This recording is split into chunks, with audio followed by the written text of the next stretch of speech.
Comentario bíblico del Santo Evangelio según San Mateo, por Charles Spurgeon.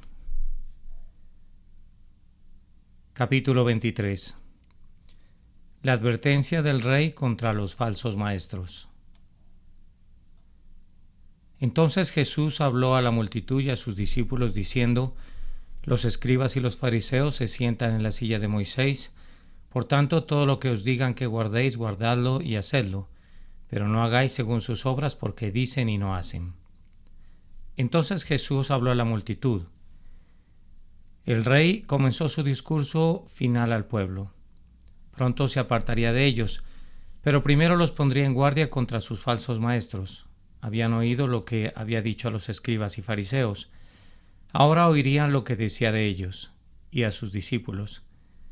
Según Lucas, Jesús habló a sus discípulos en presencia de todo el pueblo. Su tema era uno que concernía a toda la población, así como a sus propios discípulos. Sabía que pronto sería arrebatado de ellos, por eso les advirtió contra aquellos que buscarían su ruina, diciendo: Los escribas y los fariseos se sientan en la silla de Moisés, por tanto todo lo que os digan que practiquéis, observadlo y hacedlo. Era deber de Moisés exponer al pueblo la ley de Dios. Los escribas y fariseos ocuparon su lugar, pero el espíritu que lo guiaba no estaba en ellos. Hablaban como desde la cátedra de Moisés, ex cátedra, como decimos, y en la medida en que realmente ocupaban su asiento y seguían sus dichos, sus palabras debían ser obedecidas. Nuestro Salvador no pudo haber tenido la intención de que el pueblo prestara atención a sus comentarios falsos y glosas necias sobre la ley de Moisés, porque ya había declarado que por sus tradiciones habían transgredido el mandamiento de Dios y lo habían invalidado. En ese momento, sin embargo, nuestro Señor estaba hablando de otra grave falta de los escribas y fariseos, a saber que decían una cosa y hacían otra. Pero no hagáis según sus obras, porque ellos dicen y no hacen. Triste en verdad es el estado de ese maestro religioso, de quien el buscador de corazones tiene que decir: haz lo que él dice y no lo que él hace. Muchos de ellos todavía están con nosotros, predicando una cosa y practicando otra. Que el Señor preserve al pueblo de seguir su mal ejemplo. Porque atan cargas pesadas y difíciles de llevar, y las ponen sobre los hombros de los hombres, pero ni ellos mismos las moverán con un dedo. El contraste entre el verdadero maestro y los falsos se pone de manifiesto claramente por este versículo. Atan cargas pesadas para que las lleven y las ponen sobre los hombros de los hombres. Sus regulaciones en cuanto a observancias morales y ceremoniales eran como enormes haces de leña o cargas aplastantes atadas entre sí y convertidas en un peso intolerable para cualquier hombre. Muchas de estas reglas por sí solas eran bastante dolorosas, pero en conjunto formaban un yugo que ni el pueblo ni sus padres podían soportar. Los escribas y fariseos amontonaron sobre ellos la gran carga, pero ni los ayudaron a sostenerla ni se ofrecieron a aliviarlos de ninguna porción de ella. Ellos mismos no las moverán ni con un dedo. Cuán diferente fue la enseñanza de Cristo. Venid a mí todos los que estáis trabajados y cargados, y yo os haré descansar. Tomando sus cargas de pecado, tristeza y preocupación sobre sus hombros, les cambia por su yugo fácil, que a su vez da descanso a todos los que lo llevan. Pero todas sus obras las hacen para ser vistos por los hombres.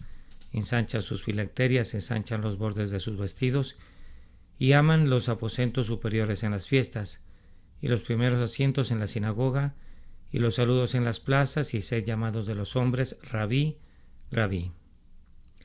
Este fue el defecto fatal en su carácter, pero todas sus obras las hacen para ser vistos por los hombres. Mientras estuvieran bien a la vista de sus semejantes, poco o nada les importaba cómo aparecían a los ojos de Dios. Eran muy exigentes en cuanto a la observancia literal de ciertos mandamientos mosaicos. Aunque ignoraban por completo el significado espiritual de ellos, ensanchan sus filacterias y ensanchan los bordes de sus vestiduras. 4 pasajes de la ley: Éxodo 3:3, 11:16, Deuteronomio 6:4, 11:13, fueron escritos en tiras de pergamino y usados en la frente y la mano o el brazo como amuletos o conservantes. A estos los escribas y fariseos los destacaron especialmente, pero en todo momento la palabra del Señor no estuvo escondida en sus corazones ni obedecida en sus vidas. El Señor mandó a los hijos de Israel que se hicieran flecos en las cenefas de sus vestiduras y sobre el borde de una cinta o un hilo de color azul, para que miren y se acuerden de todos los mandamientos del Señor y los cumplan. Números 15, 38 al 39. Estos ritualistas de los días de nuestro Salvador eran muy escrupulosos en cuanto a tener flecos profundos o grandes borlas en sus prendas, pero no recordaban los mandamientos del Señor para hacerlos. Muchos guardan las leyes de Dios con los ojos, pero las violan en el corazón. Que el Espíritu de verdad nos preserve de tal engaño. A continuación, Jesús enumeró 4 cosas que amaban los escribas y fariseos: los primeros asientos en las fiestas, los primeros asientos en las sinagogas, los saludos en las plazas y el ser llamado por los hombres Rabí, Rabí. Ya sea que se reunieran con sus semejantes para festejar, adorar, hacer negocios o recibir instrucción, les encantaba hacer lo primero y lo más importante. Esto es un pecado común y en el que podemos caer fácilmente. Nuestro Señor consideró necesario advertir incluso a sus discípulos contra ese mal, porque sus siguientes palabras evidentemente fueron dirigidas especialmente a ellos. Pero no os llaméis Rabí, porque uno es vuestro Maestro, el Cristo, y todos ustedes son hermanos, y a nadie llamáis Padre en la tierra, porque uno solo es vuestro Padre, el que está en los cielos. Ni os llaméis maestros, porque uno es vuestro Maestro, Cristo. En la Iglesia de Cristo todos los títulos y honores que exaltan a los hombres y dan ocasión, porque el orgullo está prohibido. En la comunidad cristiana debemos tratar de realizar una libertad, igualdad y fraternidad más verdadera que la que el mundo clama en vano.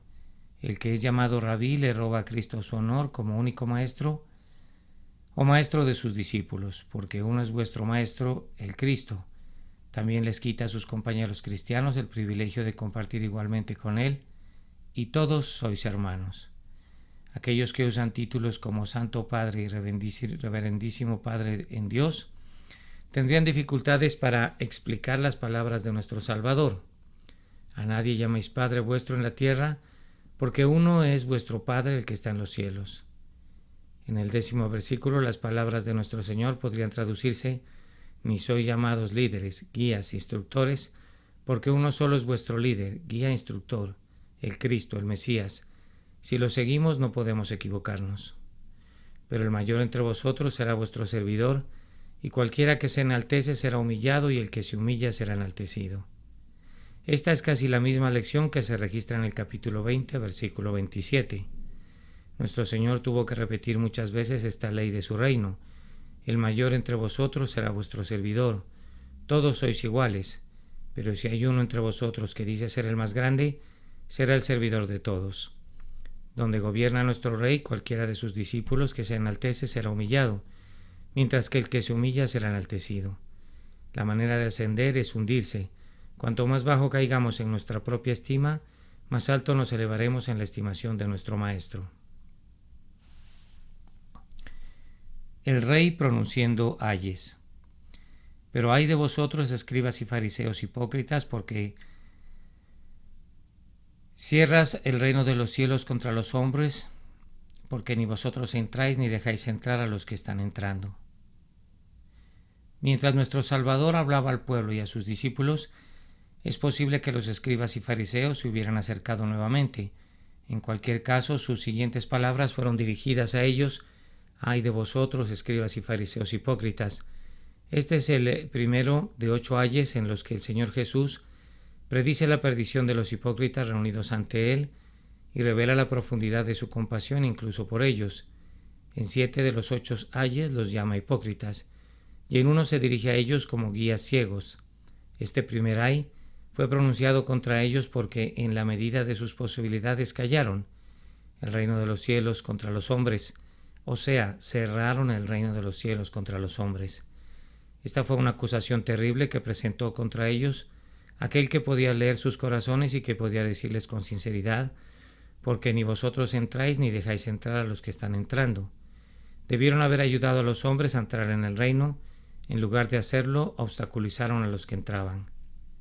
¿No hay hoy en día falsos maestros que ponen piedras de tropiezo en lugar de peldaños en el camino de los que entran en el reino de los cielos? Ay de vosotros, escribas y fariseos hipócritas, porque devoráis las ventanas, casas, y como pretexto hacéis largas oraciones. Por tanto, recibiréis mayor condenación. El segundo ay fue respaldado por dos acusaciones muy graves que nuestro Señor no había pronunciado si no hubieran sido ciertas. Devoráis las casas de las viudas y como pretexto hacéis largas oraciones. Cualquiera de estos pecados por sí solo habría sido muy grave. Los dos juntos eran suficientes para hundir a los culpables en el infierno más bajo. Los hombres que habían defraudado a las viudas tendrían que responder por sus malas acciones ante el juez de las viudas. Salmo 68:5. Aquellos que habían tratado de cubrir sus crímenes con el manto de una santidad superior merecían ser despojados ante el pueblo al que habían engañado y escuchar la justa sentencia del Rey. Por tanto, recibiréis mayor condenación. Estas palabras prueban que hay grados de castigo como hay gradaciones en la gloria. Todos los impíos serán juzgados y condenados por el juez justo, pero la mayor condenación estará reservada para los hipócritas que han hecho por pretexto largas oraciones mientras detrás de la máscara han estado devorando la propiedad de viudas y huérfanos. Ay de vosotros, escribas y fariseos hipócritas, porque recorréis el mar y tierra para ser un prosélito, y cuando se hace, lo hacéis 2 veces más hijo del infierno que vosotros. El tercer ay se relacionaba con el celo impío de los escribas y fariseos por obtener adherentes al judaísmo y a su propio partido, y con el proceso los hacen incluso peores que ellos mismos. Ellos generosamente dedicaron tiempo y trabajo a la obra con la perspectiva de un muy ligero retorno. Recorréis mar y tierra para ser un solo prosélito. Arrastrarían, por así decirlo, el gran mar con una red de cerco con la esperanza de enredar a un prosélito en sus redes, o recorrerían toda la tierra para persuadir a un gentil a circundarse y convertirse en judío externamente. El resultado para el prosélito fue solo malo. Cuanto sea creado, le haréis doble más hijo del infierno que vosotros. Los pervertidos suelen volverse fanáticos. El prosélito imitaría naturalmente los vicios de sus maestros hipócritas, sin tener ese conocimiento de las Escrituras que hasta cierto punto podría ejercer una sana restricción sobre ellos. El pagano circuncidado sería un Judas más que un judío, un verdadero hijo de perdición. Ay de vosotros, guías, ciegos, que decís: cualquiera que jure por el templo no es nada, pero cualquiera que jure por el oro del templo es deudor. Necios y ciegos, porque ¿qué es mayor, el oro o el templo que santifica el oro? Y cualquiera que jure por el altar no es nada, pero el que jura por la dádiva que está sobre él es culpable. Necios y ciegos, porque ¿qué es mayor, la ofrenda o el altar que santifica la ofrenda? La forma del cuarto ay difiere de todos los demás. En los otros 7, nuestro Salvador dijo: ay de vosotros, escribas y fariseos hipócritas. En este caso sus palabras fueron: ay de vosotros, guías ciegos. Nominalmente eran los guías religiosos de los judíos, pero en realidad eran guías ciegos. El pecado, el prejuicio, la intolerancia y la hipocresía habían cegado sus ojos. Se consideraban los sabios de la nación, pero Jesús se dirigió a ellos llamándolos necios y ciegos. No hay nadie tan estúpido como los que no quieren aprender, ni nadie tan ciego como los que no quieren ver. Este fue el fracaso de los escribas y fariseos. Fueron deliberadamente tontos y voluntariamente ciegos. Nuestro Señor condenó aquí su enseñanza engañosa sobre los juramentos.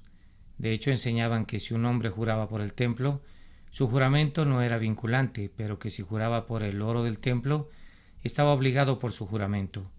Y de la misma manera declararon que un juramento junto al altar no era vinculante, pero que si un hombre juraba por la ofrenda que está sobre el altar, quedaba obligado por su juramento. No nos maravillemos ante la exclamación indignada de nuestro Salvador: necios y ciegos. Porque ¿qué es mayor, el oro o el templo que santifica el oro? ¿La ofrenda o el altar que santifica la ofrenda? La santidad residía en el templo y el altar, no en el oro ni en la ofrenda.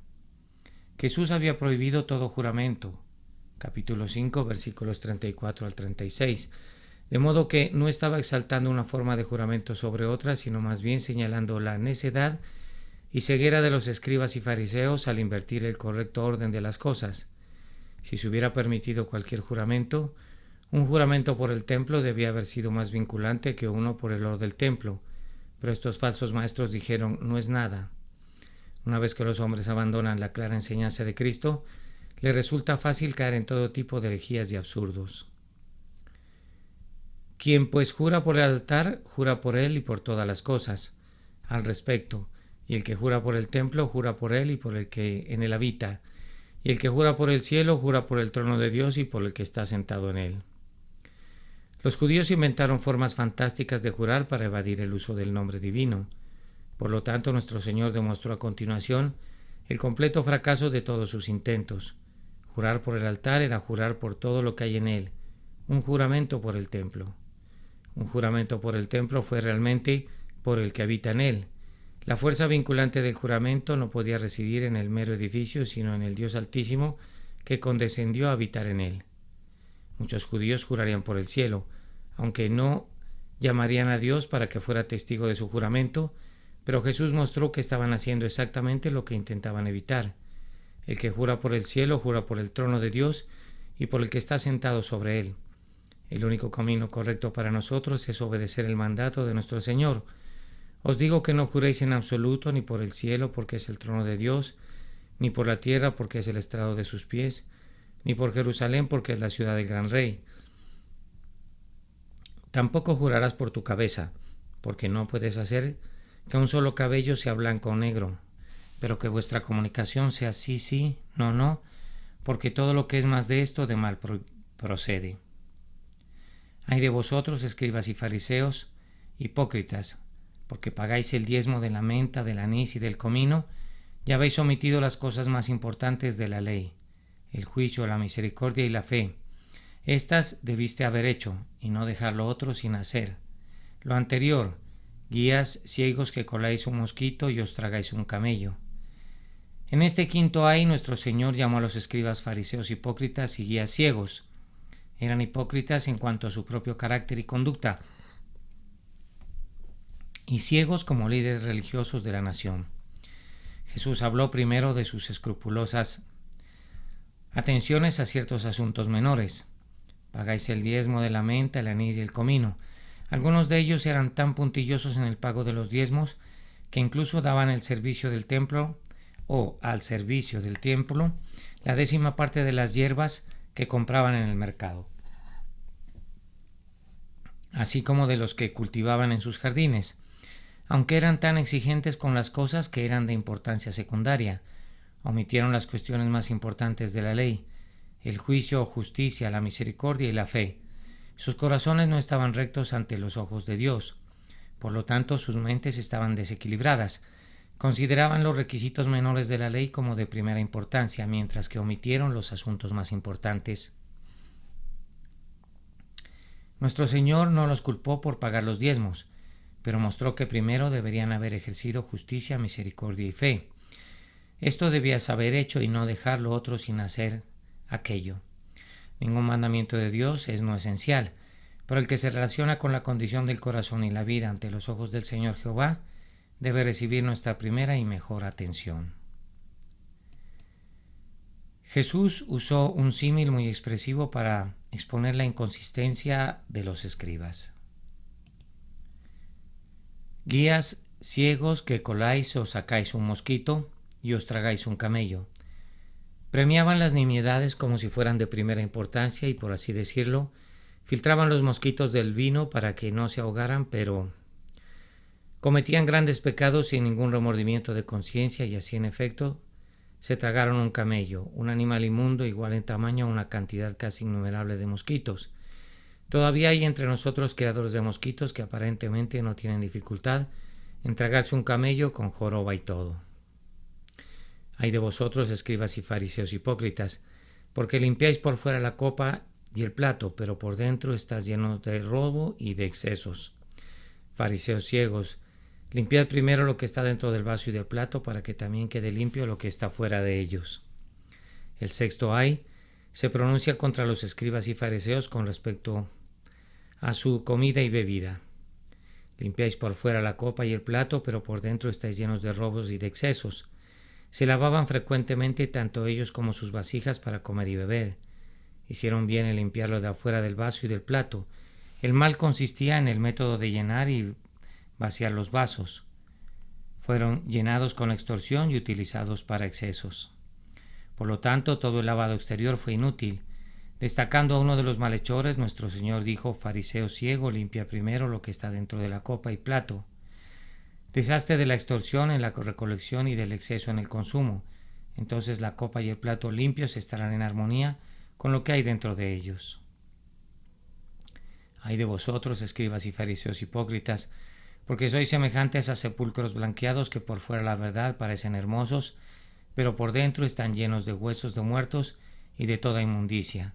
Así también vosotros por fuera parecéis justos ante los hombres, pero por dentro estáis llenos de hipocresía e iniquidad.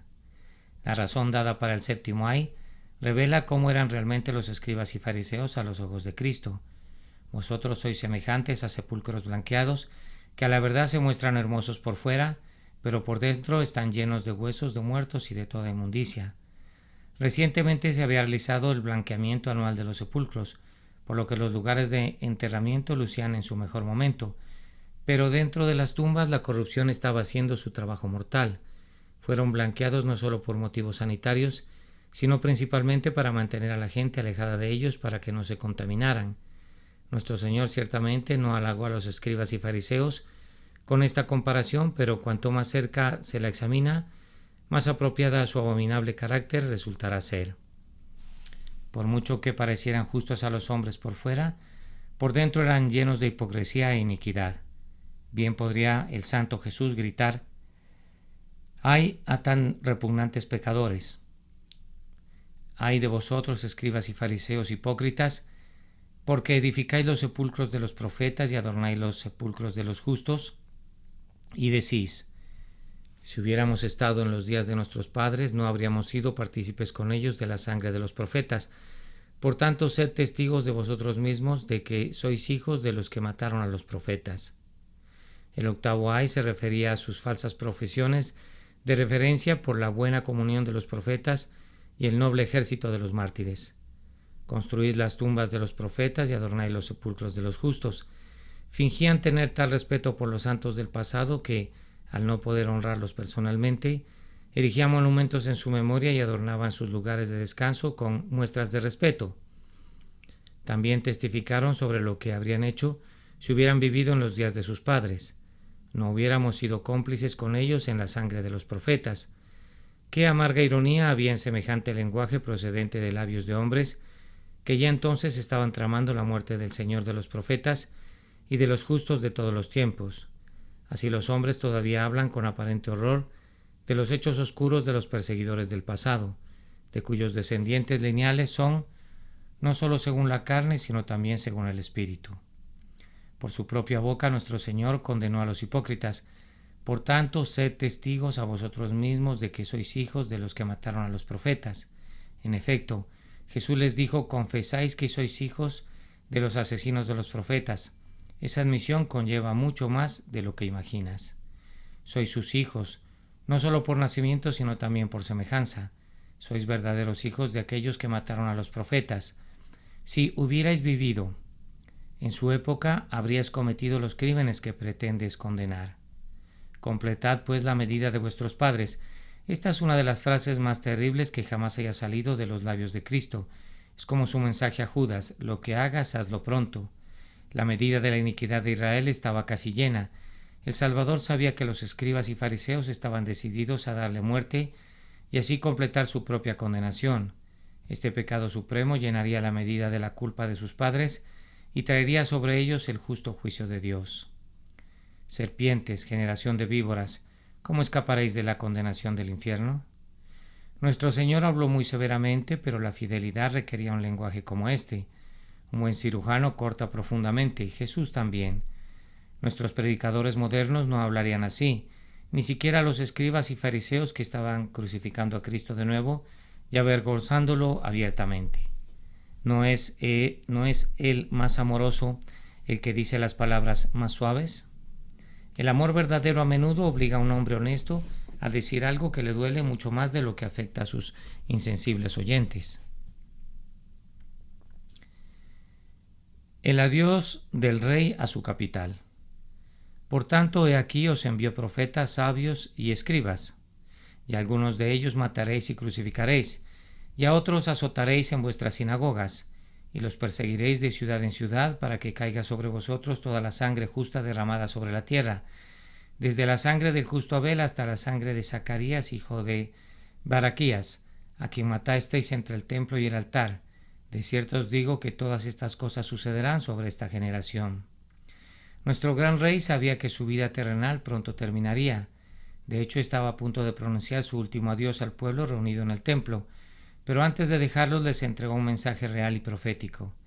He aquí yo os envío profetas, sabios y escribas. Nadie excepto el Rey de Reyes podría hablar así sin blasfemia. Estos profetas, sabios y escribas serían los regalos de la ascensión de Cristo a la Iglesia y al mundo.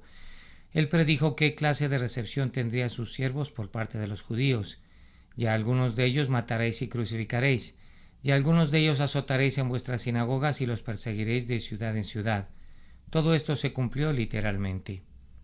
El objetivo del rey, al enviar a sus últimos representantes, era que la ciudad culpable quedara para siempre sin excusa cuando su medida de iniquidad estuviera llena y su terrible destino fuera sellado, para que caiga sobre vosotros toda la sangre justa que se ha derramado sobre la tierra, desde la sangre de Abel el justo hasta la sangre de Zacarías, hijo de Baraquías, a quien matasteis entre el templo y el altar. La destrucción de Jerusalén fue más terrible que cualquier cosa que el mundo haya presenciado jamás, antes o después. Incluso Tito pareció ver en su cruel obra la mano de un Dios vengador. En verdad, la sangre de los mártires asesinados en Jerusalén fue ampliamente vengada cuando toda la ciudad se convirtió en una verdadera acéldama o campo de sangre. El rey profeta predijo el tiempo del fin. De cierto os digo que todas estas cosas sucederán sobre esta generación. Fue antes de que esa generación hubiera pasado que Jerusalén fue sitiada y destruida. Hubo un intervalo suficiente para la proclamación completa del Evangelio por parte de los apóstoles y evangelistas de la iglesia cristiana primitiva y para la reunión de aquellos que reconocieron al Cristo crucificado como su verdadero Mesías. Luego vino el terrible fin que el Salvador previó y predijo, y cuya perspectiva arrancó de sus labios y de su corazón el doloroso lamento que siguió a su profecía sobre la perdición que aguardaba su capital culpable. Oh Jerusalén, Jerusalén, que matas a los profetas y apedreas a los que te son enviados, cuántas veces quise juntar a tus hijos como la gallina junta sus polluelos debajo de sus alas, y no quisiste. Qué imagen de lástima y amor decepcionado debe haber presentado el rostro del rey cuando entre lágrimas pronunció estas palabras. Qué emblema tan exquisito dio de la manera en que había tratado de atraer a los judíos hacia sí. Cuántas veces quise juntar a tus hijos como la gallina junta sus polluelos debajo de las alas. Qué ternura familiar, qué cálido elíseo de descanso, qué alimento para los débiles, qué protección para los débiles. Sin embargo, todo fue proporcionado en vano. ¿Cuántas veces quise juntar a tus hijos y no quisisteis? Oh, qué terrible perversidad de la voluntad rebelde del hombre. Que todos los lectores de estas líneas tengan cuidado de que el rey nunca tenga que pronunciar un lamento como este sobre ellos. He aquí vuestra casa os ha quedado desolada, porque os digo que desde ahora no me veréis, hasta que digáis bendito el que viene en el nombre del Señor. Al rey no le quedaban más que pronunciar la solemne sentencia de muerte sobre aquellos que no quisieron venir a él para tener vida. He aquí vuestra casa os ha sido dejada desolada. Toda la casa de los judíos quedó desolada cuando Jesús se apartó de ellos y del templo. La casa santa y hermosa se convirtió en una desolación espiritual cuando Cristo finalmente la dejó. Jerusalén estaba demasiado deteriorada para ser rescatada de su destino autoproclamado. En medio de toda esta oscuridad hubo un destello de luz, porque os digo que no haréis, vedme desde ahora en adelante, hasta que digáis, bendito el que viene en el nombre del caballero.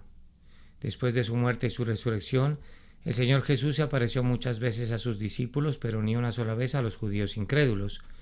Su ministerio personal para con ellos había llegado a su fin, pero sería renovado cuando viniera a ellos por segunda vez, sin ofrenda por el pecado para salvación, y entonces dirían: bendito el que viene en el nombre del Señor. Han pasado muchos siglos desde que el rey se fue al país lejano. Todas las señales de los tiempos nos dicen que su venida se acerca. Oh, que tanto cristianos como judíos estuvieran atentos al verdadero Mesías, cuyo mensaje para todos sea: he aquí, vengo pronto. El rey y la casa de su padre. Y Jesús salió y se fue del templo, y sus discípulos vinieron a él para mostrarle los edificios del templo. Y Jesús les dijo: ¿no veis todas estas cosas? De cierto os digo que no quedará aquí piedra sobre piedra que no sea derribada. El rey, habiendo terminado su último discurso en el templo, lo abandonó para no volver más. Jesús salió y se alejó del templo. Su ministerio allí terminó. Mientras sus discípulos se alejaban con él hacia el monte de los Olivos, le llamaron la atención sobre las grandes piedras con las que estaba construido el templo y los costosos adornos del hermoso edificio.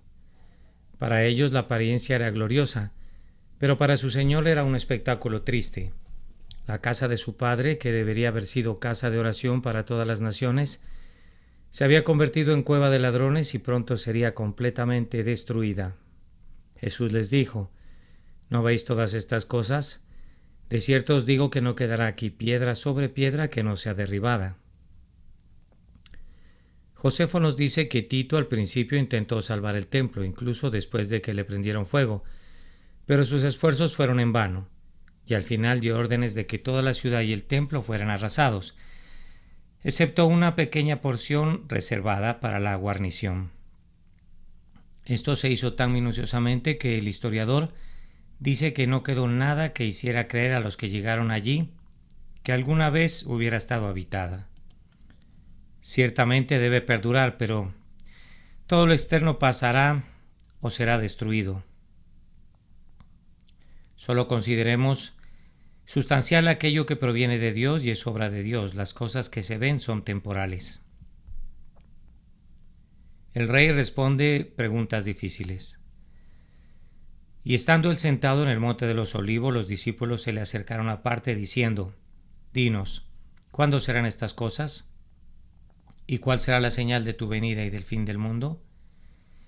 La pequeña procesión continuó ascendiendo el monte de los Olivos hasta que Jesús llegó a un lugar de descanso, desde el cual podía ver el templo. Marcos 3:3. Allí se sentó y los discípulos se acercaron a él en privado diciendo: dinos, ¿cuándo serán estas cosas? ¿Y cuál será la señal de tu venida y del fin del mundo? Estas son las preguntas que se han hecho en todas las épocas desde los días de nuestro Salvador. Aquí hay dos cuestiones distintas, quizá tres. Los discípulos preguntaron primero acerca del tiempo de la destrucción del templo, y luego sobre la señal de la venida de Cristo y de la consumación del siglo. Las respuestas de Jesús contenían mucho de misterioso y que solo podía entenderse plenamente si lo que él predijo realmente ocurrió.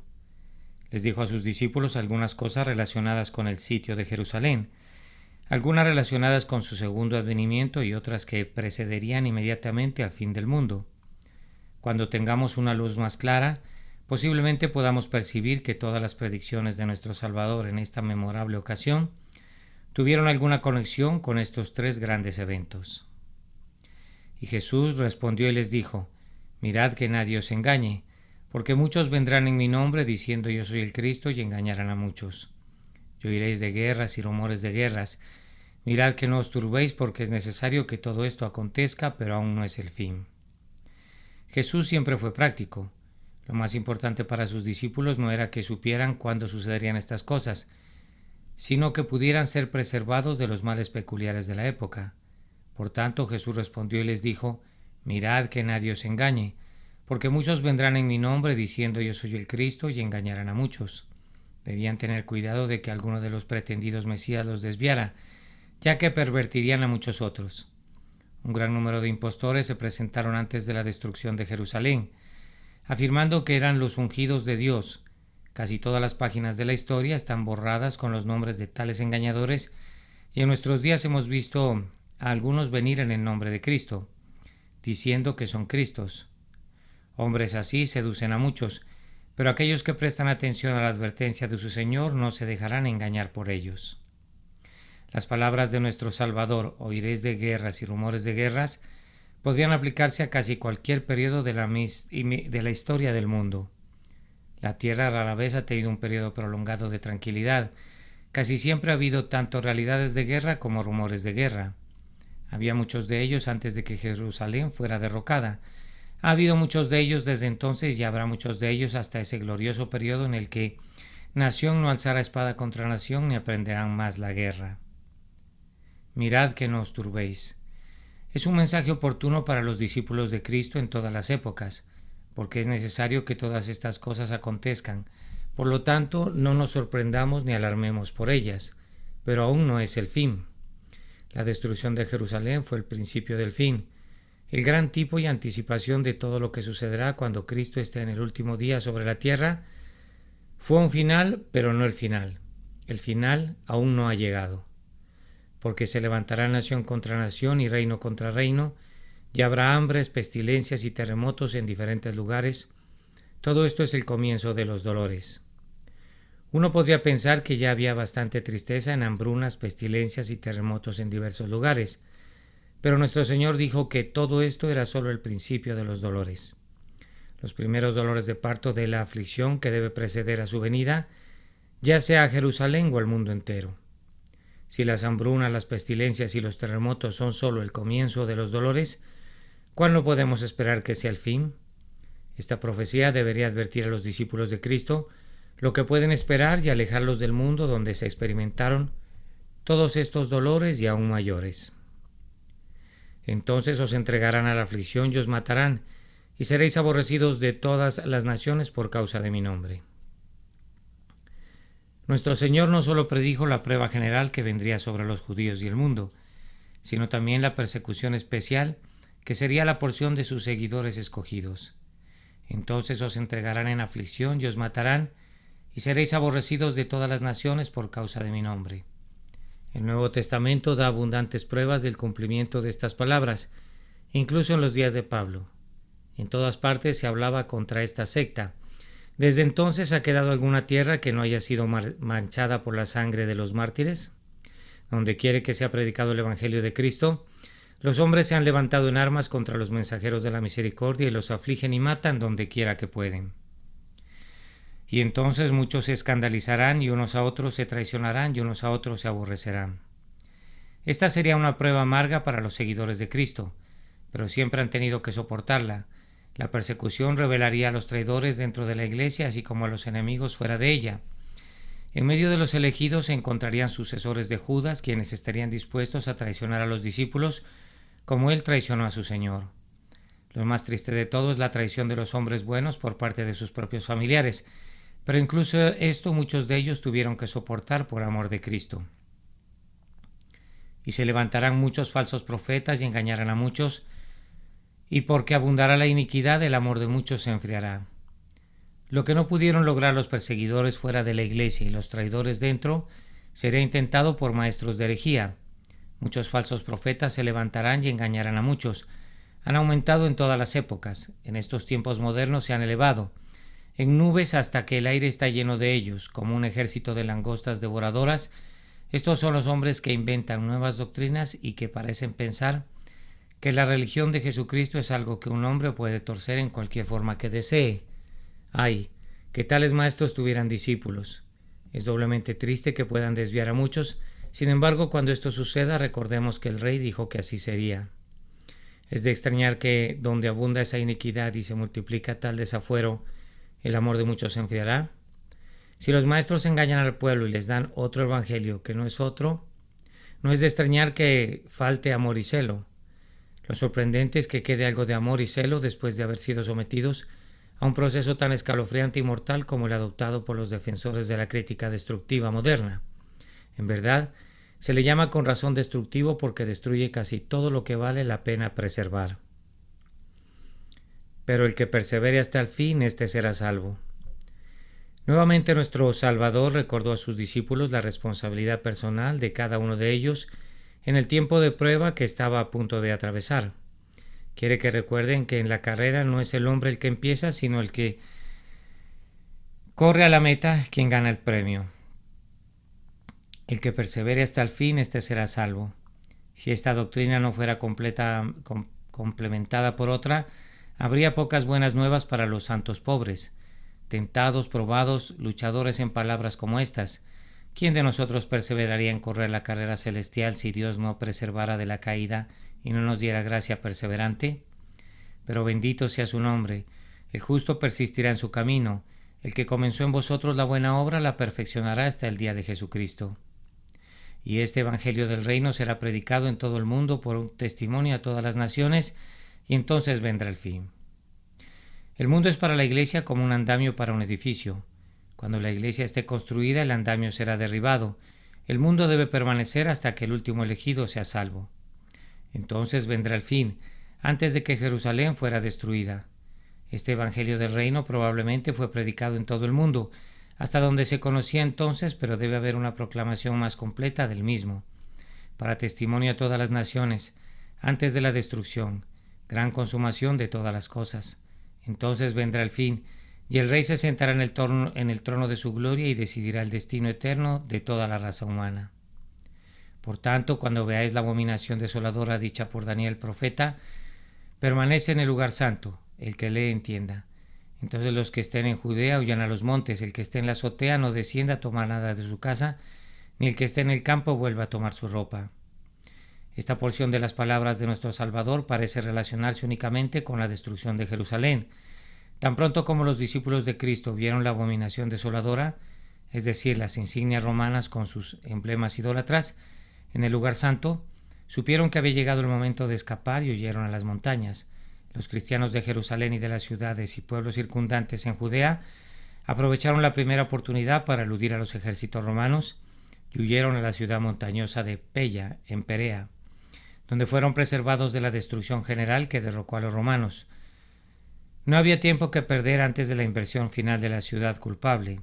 El hombre en la azotea no podía bajar a sacar nada de su casa y el hombre en el campo no podía volver atrás para tomar su ropa. Debieron huir a las montañas con la mayor prisa en el momento en que vieron a Jerusalén rodeada de los ejércitos. Y hay de las que estén encintas y de las que críen en aquellos días, pero orad por eso.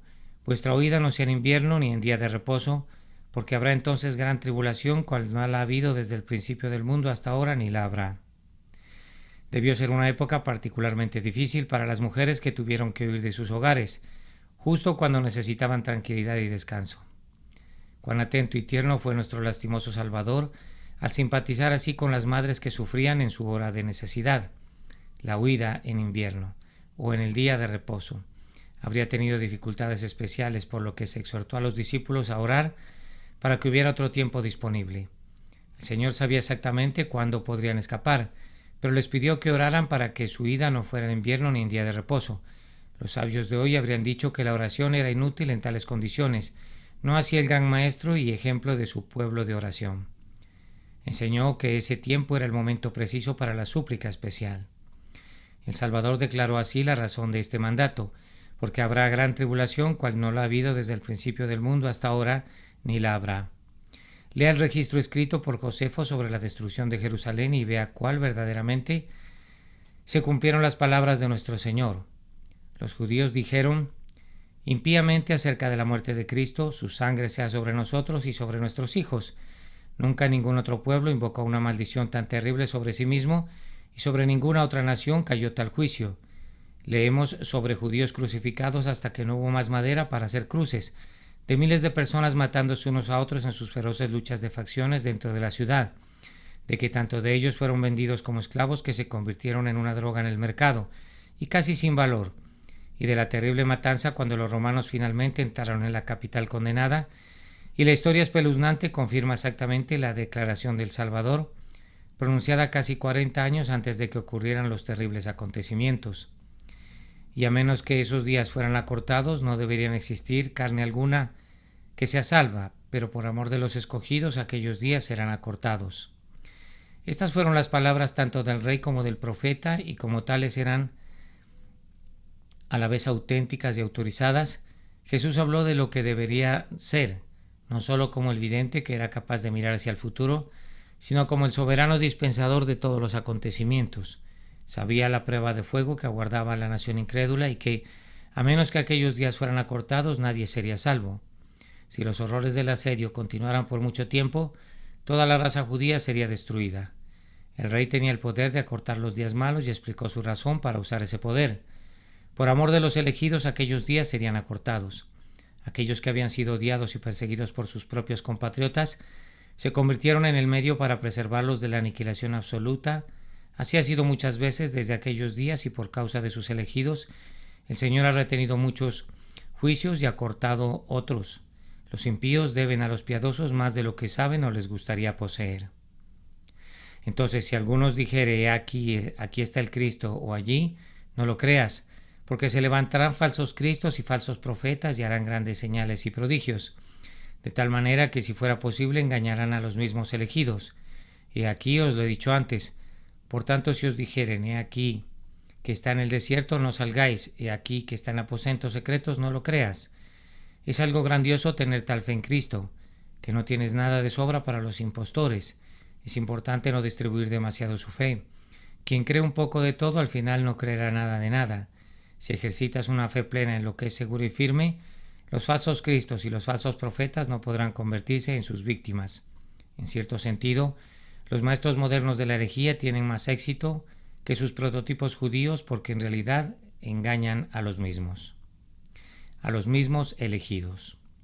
Aunque no puedan mostrar grandes señales y prodigios, una de las señales más tristes de los tiempos en que vivimos es la facilidad con la que los muy elegidos son engañados por los falsos cristos y falsos profetas de lengua suave que abundan entre nosotros. Sin embargo, nuestro Salvador advirtió expresamente a sus seguidores contra ellos. He aquí, ya os lo he dicho antes. Prevenido vale por dos, que así sea en nuestro caso. El expresivo mandato de nuestro Salvador puede aplicarse adecuadamente a todo el sistema de pensamiento moderno, que es contrario a la palabra inspirada de Dios. No lo creáis. Porque como el relámpago que sale del oriente y brilla hasta el occidente, así será también la venida del Hijo del Hombre. Cuando Él venga, sabremos quién es Él y por qué ha venido. Ya no habrá ningún misterio ni secreto acerca de la venida del Hijo del Hombre. Entonces no habrá necesidad de hacer ninguna pregunta.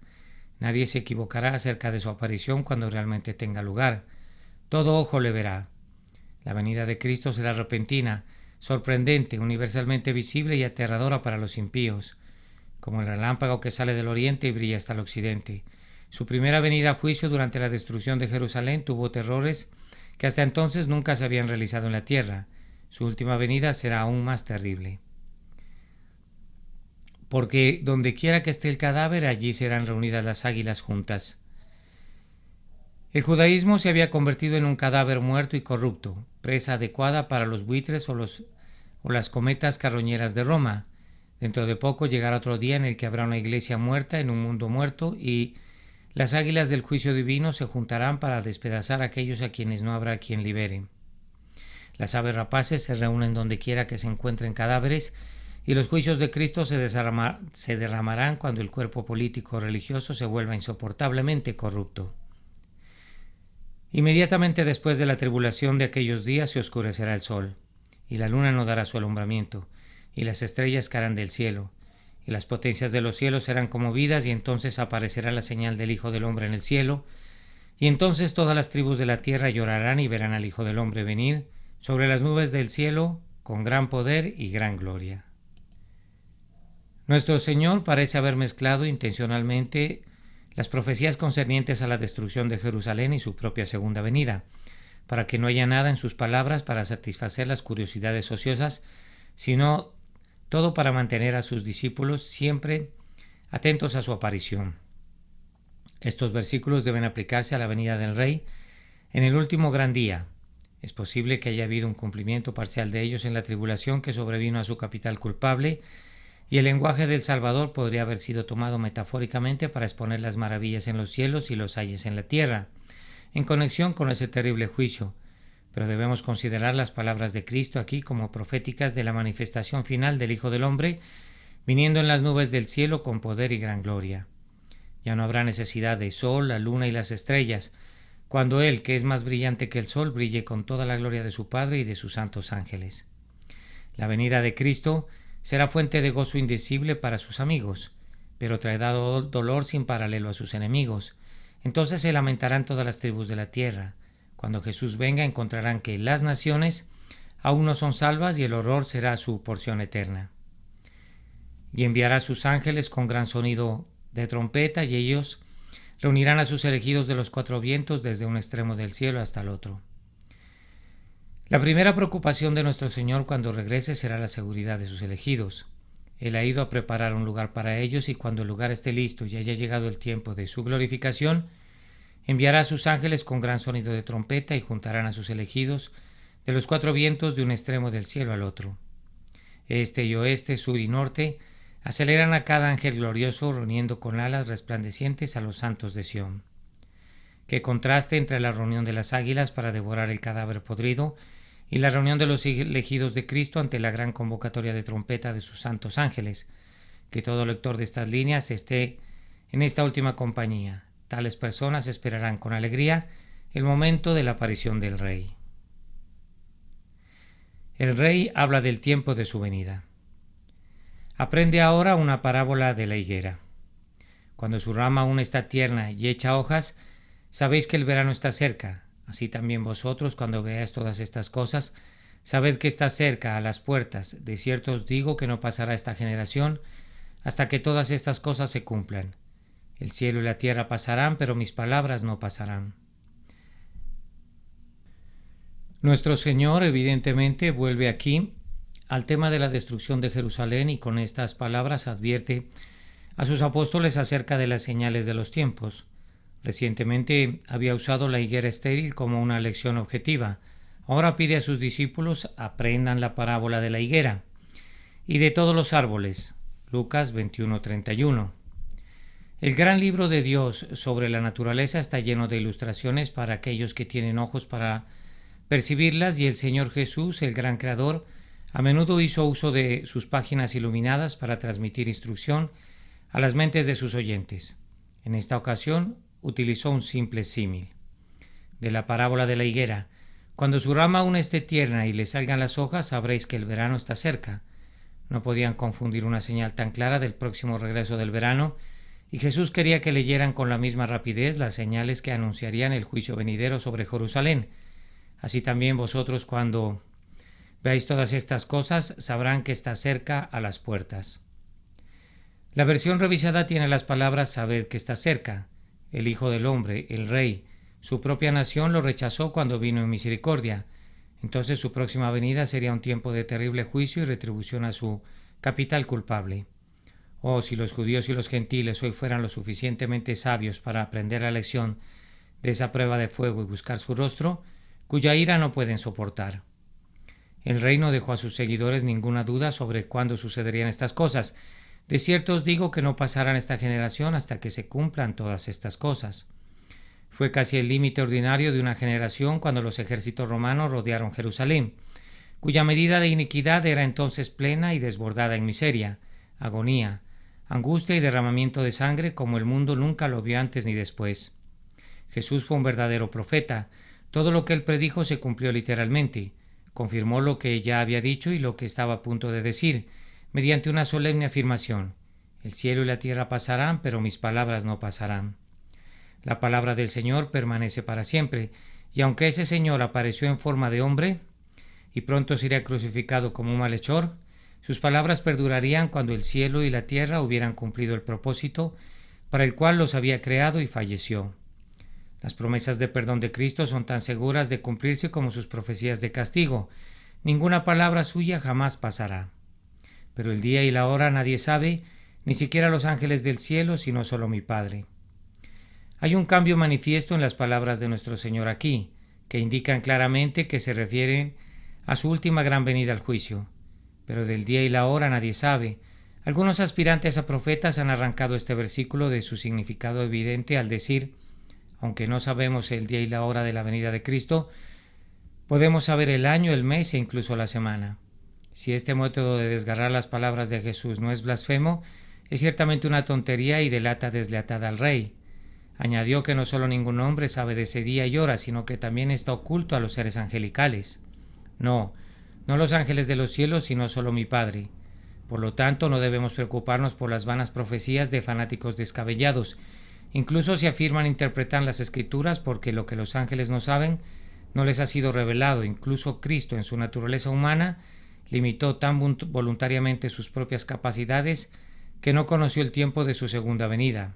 Marcos 13:32. Nos basta saber que Él seguramente vendrá. Nuestra gran preocupación debe ser estar preparados para su aparición cuando regrese.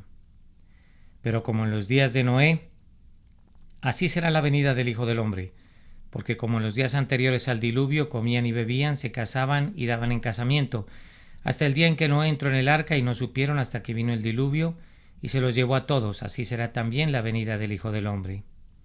Aunque el rey no reveló el tiempo de la venida del Hijo del Hombre, declaró claramente que la historia se repetiría y que aquel día sería como los días de Noé. Cuando él venga encontrará a muchos desprevenidos, tal como lo estaban los antediluvianos cuando vino el diluvio y se los llevó a todos.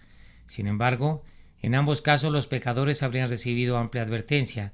Noé fue un predicador de justicia para los hombres de su época, y este evangelio del reino será predicado en todo el mundo para testimonio a todas las naciones, y entonces vendrá el fin.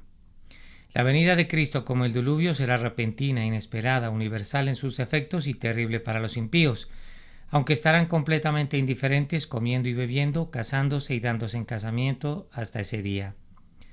Lo que es lícito y correcto, en otras circunstancias se convierte en un mal positivo. Cuando toma el lugar de la preparación para la venida del Hijo del Hombre, hay de aquellos cuyo comer y beber no incluyen el pan y el agua de la vida, y que se casan o se dan en matrimonio, pero no al esposo celestial, que les será un día terrible para los pecadores. Día del juicio, día de las maravillas, escucha el terrible sonido de la trompeta, más fuerte que 1000 truenos, sacude a la vasta creación. ¿Cómo confundirá la convocatoria el corazón del pecador? Entonces estarán dos en el campo, uno será tomado y otro dejado. Dos mujeres estarán moliendo en el molino, una será tomada y la otra dejada. La división entre piadosos e impíos en la venida de Cristo será muy precisa. Los compañeros de trabajo serán separados para siempre en ese día. Entonces estarán dos en el campo, arando, sembrando, cosechando o descansando. El uno será tomado y el otro dejado. Los ángeles llevarán al trabajador creyente a unirse a las huestes de los redimidos, mientras que su compañero de trabajo incrédulo será abandonado al juicio que rápidamente se derramará sobre él. Dos mujeres estarán moliendo en el molino. Pueden ser consiervos en la mansión de un hombre rico, o puede ser madre e hija o dos hermanas en la casa de un hombre pobre. Pero por más estrechamente que hayan estado unidas entre sí, si una es salva por gracia y la otra todavía está bajo la sentencia de condenación, una será llevada y la otra dejada. Esta separación será eterna. No hay indicios de ningún reencuentro futuro. El rey ordena a sus siervos que vigilen. Velad pues, porque no sabéis a qué hora debe venir nuestro Señor. Esta es la conclusión práctica de todo el asunto, que nuestro Señor viene, es seguro, que su venida puede ser en cualquier momento. Es cuestión de fe, y que ignoremos el tiempo de su venida es cuestión de hecho. No sabéis a qué hora vendrá nuestro Señor. Las palabras de Cristo están en el presente tenso. Él no dice no sabéis a qué hora vendrá nuestro Señor, sino a qué hora vendrá nuestro Señor, como para mantenernos siempre esperándolo y para que no prestemos atención a sus palabras. Él pone la orden en lenguaje más sencillo. Velad, pues. El título que utiliza da fuerza adicional al mandato a sus discípulos de velar, porque es nuestro Señor quien viene pronto. Pero sabed esto, que si el buen hombre de la casa hubiera sabido en qué hora el ladrón vendría, vigilaría y no permitiría que destrozaran su casa. Por tanto, estad también vosotros preparados, porque a la hora que no penséis, el Hijo del Hombre vendrá. Si el amo de casa tiene información confiable de que viene un ladrón, pero no sabe a qué hora llegará, permanecerá despierto toda la noche esperando su aparición. Pero si al buen hombre de casa le dicen a qué hora vendrá el ladrón, estará especialmente alerta a las horas de ese momento. Cada pequeño sonido atraerá su atención. Le parece oír a alguien en la puerta trasera. No, el ladrón está intentando entrar por una ventana delantera. Donde quiera que vaya encontrará que el odio del amo está escuchando, los ojos del amo están observando, la mano del amo está lista para arrestarlo, porque había recibido una advertencia oportuna de la llegada del ladrón. Los hombres actúan así con sabiduría frente a los ladrones. Qué lástima que no sean igualmente sabios al velar por la venida de su Señor. No sabemos ni siquiera podemos adivinar en qué vigilia de la larga noche de la tierra Él vendrá. A la hora que no pensáis vendrá el Hijo del Hombre. Está nuevamente el tiempo presente, el Hijo del Hombre viene. Él viene, sus propias palabras son: he aquí yo vengo pronto. La venida de Cristo al mundo será como la del ladrón, cuando no se sospecha ni se espera y por tanto cuando no se han hecho los debidos preparativos para su recepción, pero sus verdaderos seguidores no dejarán que ese día los alcance como un ladrón. Primera de Tesalonicenses 5:4. Siempre deberían estar esperando su aparición. El mandato de nuestro Señor a sus discípulos deberá tener aún mayor peso para nosotros, que vivimos mucho más cerca del tiempo de su segunda venida, que para aquellos a quienes dirigió sus palabras de advertencia. Por tanto, estad también vosotros preparados. Debemos estar tan alerta como si supiéramos que Cristo vendría esta noche, porque aunque no sabemos cuándo vendrá, sabemos que Él puede venir en cualquier momento. Estar listos para su aparición, vigilando y esperándolo como siervos, cuyo Señor ha estado lejos de ellos por mucho tiempo y que puede regresar en cualquier hora. Esto no nos hará descuidar nuestro llamado diario. Por el contrario, seremos mucho más diligentes en atender a nuestros deberes terrenales, porque nuestro corazón está tranquilo acerca de nuestros tesoros celestiales. ¿Quién es, pues, un siervo fiel y prudente, a quien su Señor ha puesto sobre su casa, para que les dé de comer a su debido tiempo? Bienaventurado aquel siervo a quien cuando su Señor venga lo encuentre haciendo así. Los apóstoles eran administradores de los misterios de Dios, y buenos administradores de la multiforme gracia de Dios. Una gran cualidad para un mayordomo era que debía ser considerado fiel tanto a su señor como a todos los miembros de la casa sobre quienes era hecho gobernante.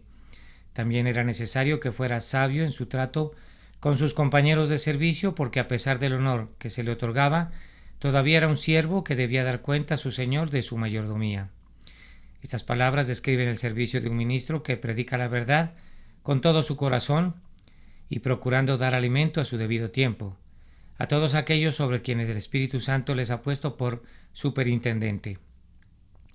O representan a un maestro esforzándose por alimentar las mentes de los jóvenes con sana doctrina, o representan a cualquier siervo de Cristo, cualquiera que sea su llamado, haciendo el trabajo que su maestro le ha designado, tal como desearía hacerlo si supiera que su Señor viene en ese momento a examinarlo. Bendito sea aquel a quien su Señor cuando venga lo encontrará siendo así. Un siervo de Cristo así es bendito. Es un hombre feliz si su Señor lo encuentra haciendo eso. Que nuestro Maestro nos encuentre así, ocupados cuando venga. De cierto os digo que sobre todos sus bienes le pondrá. Su Señor anteriormente lo había nombrado gobernante de su casa, el mayordomo que estaba a cargo de todos los sirvientes de la casa. Su conducta fiel y prudente en este cargo le valió el ascenso a un puesto más alto, por lo que su Señor resolvió hacerlo gobernante de todos sus bienes. Así entre los siervos del Rey Jesús hay recompensas por el servicio fiel, no por deuda sino por gracia, no según la regla de la ley sino según la disciplina de la casa de Dios y la regla superior del amor. Cabe señalar que la fidelidad en una forma de servicio se ve recompensada por otras más, servicio y mayor responsabilidad. El siervo cuya mina ganó 10 libras recibió autoridad sobre 10 ciudades. Mas si aquel siervo malo dijera en su corazón: mi señor tarda en venir, y comenzara a herir a sus consiervos y a comer y a beber con los ebrios, vendrá el señor de aquel siervo en el día que él no espera y a la hora que no sabe, y lo cortará en pedazos, y le pondrá su parte con los hipócritas. Allí será el llanto y el crujir de dientes. Este hombre era un siervo, de modo que aquí tenemos una advertencia no para el exterior mundo, sino a aquellos que están dentro de la Iglesia de Cristo y que profesan ser siervos de Dios.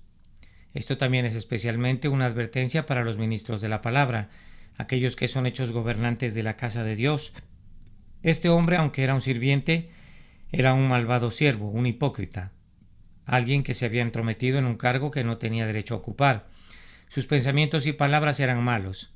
Si ese siervo malo dijera en su corazón: mi señor tarda en venir, su conducta hacia los que estaban sometidos a él fue mala, y comenzará a herir a su consiervo. Su propia vida era mala, y comer y beber con los borrachos. Su maldad sería repentinamente truncada por la aparición de su amo. El señor de aquel siervo vendrá en el día que él no espera y a la hora que no sabe. Se le impondrá un castigo inmediato y terrible, y lo cortarán en pedazos y le pondrán su parte con los hipócritas. Él era uno de ellos. Fingió ser un siervo de Dios cuando todo el tiempo era esclavo de Satanás, sirviéndose a sí mismo y al pecado. Déjalo ir a lo suyo. Realmente fue partido en dos antes. Exteriormente era un seguidor de Cristo, interiormente servía a sus propios deseos. Cortarlo en pedazos. Solo eso será su justa perpetuación de su propio carácter de doble cara.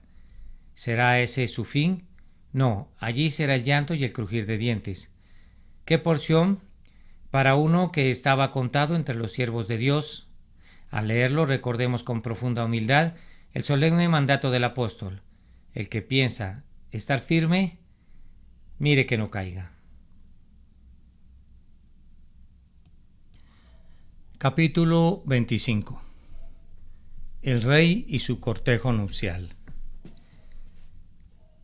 Nuestro Señor todavía estaba sentado con sus discípulos en el Monte de los Olivos. La parábola instructiva que sigue fue dicha por él como continuación del discurso que hemos estado considerando. Evidentemente tiene la intención de exponer, bajo una figura familiar, la necesidad de preparación para la gloriosa aparición del Rey cuando venga a reclamar a su novia.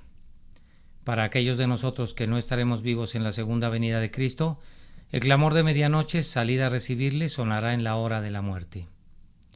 Entonces el reino de los cielos será semejante a 10 vírgenes que tomando sus lámparas salieron al encuentro del esposo, y 5 de ellas eran sabias y 5 eran tontas. Según la costumbre oriental, se representa que el novio ha ido a la casa del padre de su novia, desde donde conduciría a su esposa a su futuro hogar. La parábola comienza en el punto donde algunos de sus amigos profesos están esperando para unirse a la procesión e ir con él a la fiesta de bodas. Así está la iglesia nominal de Cristo esperando la venida del Señor. No parecía haber mucha diferencia en la apariencia externa de las 10 vírgenes, que tomando sus lámparas salieron al encuentro del novio. Todas eran vírgenes. Todas tomaron sus lámparas y todas salieron al encuentro del novio. Todos hicieron una profesión de apego a él, lo que los llevó a separarse de sus otros compañeros y conocidos para que pudieran salir a recibirlo en su noche de bodas. Sin embargo, había una diferencia vital y esencial entre ellos. 5 de ellas eran sabias y 5 insensatas. Esperemos que no deduzcamos de las palabras de nuestro Señor que la mitad de la iglesia profesante está compuesta por aquellos a quienes Él llama tontos. Sin embargo, nuestro Salvador no habría hablado de una proporción tan grande si no hubiera realmente una mezcla muy grande de profesos necios con los sabios poseedores de la gracia de Dios. Las necias tomaron a sus lámparas y no llevaron consigo aceite. Quizás pensaron que si tuvieran lámparas similares a las que llevaban por otros sería suficiente. Quizá consideraron que el almacén secreto de petróleo, al no ser visto, era innecesario. Estaban dispuestos a llevar una lámpara en una mano, pero dedicar la otra al cuidado de un frasco de aceite. Eso era de más de lo que estaban dispuestos a hacer. La falta del aceite de la gracia es el defecto fatal en la lámpara de muchos profesores. Muchos tienen un nombre para vivir, pero no tienen la vida de Dios dentro de sus almas. Hacen una profesión de apego a Cristo, pero no tienen el suministro interno del Espíritu de gracia para mantenerla. Hay un billón o un destello, pero no hay luz permanente y no puede haberla porque aunque tienen lámparas no tienen aceite consigo. Pero los prudentes tomaron aceite en sus vasijas y en sus lámparas. Tenían aceite en sus lámparas y aceite en sus lámparas. Las lámparas no sirven de nada sin aceite, pero el aceite necesita la lámpara o no se usará. La gracia debe revelar su presencia, la fe en Cristo debe ser confesada, pero es peor que inútil hacer una profesión de amor a Cristo a menos que haya una reserva secreta de gracia, mediante la cual la parte externa de la religión pueda mantenerse incluso antes de que todo ojo escrutador del propio Rey. A menos que el Espíritu de Dios esté en nosotros verdaderamente y en verdad, podemos por un tiempo hacer un hermoso espectáculo en la carne, pero al final será la oscuridad de las tinieblas para siempre. Mientras el esposo se demoraba, todas ellas se adormecieron y durmieron. Cuán tristemente cierto es que en la historia de la Iglesia de Cristo, los santos genuinos y los meros profesantes a menudo han dormido y dormido, uno al lado del otro. Aquellos que tienen el aceite de la gracia no siempre están bien despiertos para servir a su Maestro y velar por su aparición, Incluso en el caso de los verdaderos creyentes, la demora en la venida de Cristo causa desilusión, cansancio y letargo, y su iglesia cae profundamente dormida, cuando debería estar velando por su Señor. En cuanto a los tontos, ya sean autoengañados o hipócritas, al no haber verdadera vida de Dios en el alma, después de un tiempo su aparente seriedad desaparece y Satanás los droga y los lleva a un sueño fatal. Y a medianoche se oyó un clamor: «He aquí que viene el esposo, salid a su encuentro». Ese clamor de medianoche, «He aquí el esposo viene», sobresaltó a todos los que dormían. Sería bueno si todos pensáramos más en la gran verdad de la segunda venida de nuestro Señor. Cuanto más a menudo se predique en debida proporción con otras doctrinas reveladas, más probable será que despierte tanto a los poseedores adormecidos como a los profesantes dormidos del amor a Cristo. A medida que se acerca la medianoche de esta presente maligna, es cada vez más necesario que se pida a todos que escuchen el grito del clarín: «Salid a su encuentro». Entonces todas aquellas vírgenes se levantaron y arreglaron sus lámparas. Lo repentino de la alarma hizo que todos se pusieran de pie y comenzaran a examinar y ajustar sus lámparas. No podían ir a recibir al novio sin llevar una luz, que era una parte esencial de su preparación para unirse a la procesión nupcial del rey. Aquellas vírgenes que tenían aceite en sus vasijas y en sus lámparas pronto terminaron de recortar y estaban listas para comenzar, pero aquellas que tenían lámparas pero sin aceite no pudieron realizar el recorte necesario. Es una lástima que alguno tenga que estar arreglando sus lámparas cuando llegue a morir o cuando la señal del Hijo del Hombre aparezca en el cielo, pero si esa obra se intenta sin el Espíritu o la gracia de Dios, será un fracaso eterno. Y las insensatas dijeron a las prudentes: «Dadnos de vuestro aceite, porque nuestras lámparas se han apagado». Ahora empezaron a valorar lo que antes habían despreciado. Habían sido tan tontos como para pensar que el petróleo era innecesario, pero ahora vieron que era lo único necesario. De ahí su petición a sus compañeros más sabios: «Dadnos de vuestro aceite». Dieron una terrible razón para su petición: «Porque nuestras lámparas se han apagado», o se están apagando. La mecha seca osciló un rato y luego se apagó en la oscuridad como el rapé de una vela. Estas son palabras terribles: nuestras lámparas se apagaron. Es peor tener una lámpara apagada que no haber tenido nunca una lámpara. Nuestras lámparas se han apagado. Las vírgenes insensatas parecían decir: «Pensábamos que todo estaba listo para esta noche. Incluso nos gloriamos en nuestras lámparas. Nos prometimos un futuro brillante.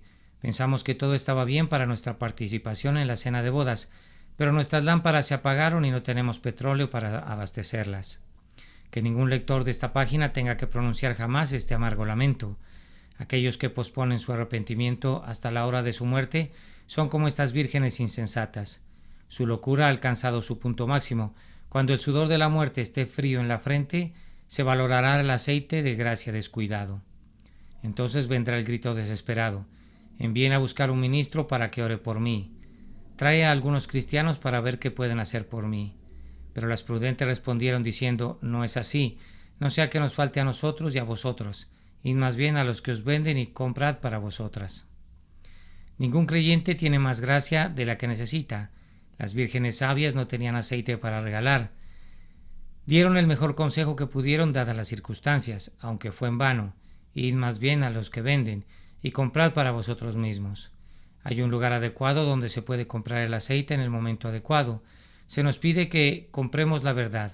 La gracia se vende en el mercado de Dios en términos evangélicos, sin dinero y sin precio. Pero cuando se escucha el clamor de medianoche, el día de la gracia ha cerrado y la compra y la venta han terminado para siempre.